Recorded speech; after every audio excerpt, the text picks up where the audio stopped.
আমরা তো মাছ দিয়ে অনেক রেসিপি করে খেয়েছেন। আজকে যেটা আমি বানাচ্ছি এটা করে একদিন খেয়ে দেখবেন, ভালো লাগবে। এটার নাম হচ্ছে ফিশ ফিঙ্গার।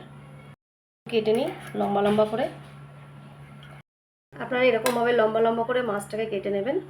আমি কাতলা মাছ নিয়েছি, আপনারা যে কোনো মাছ দিয়ে করতে পারেন। নুন নিয়ে নিলাম,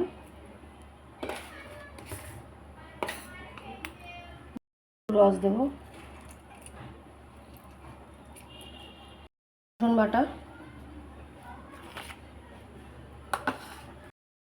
হালকা একটু হলুদ দিয়ে দেবো,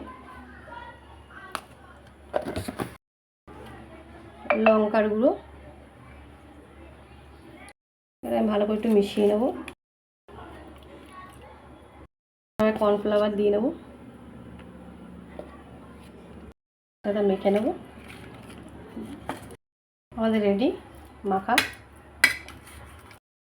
কড়াই বসিয়ে দিলাম, আমার তেল গরম হয়ে গেছে। এবার আমি ছাড়বো একটা একটা করে। লো ফ্লেমে করবেন, হ্যাঁ, নাহলে সিদ্ধ হবে না। হয়ে গেছে ফিশ ফিঙ্গার, তুলে নেব এখন।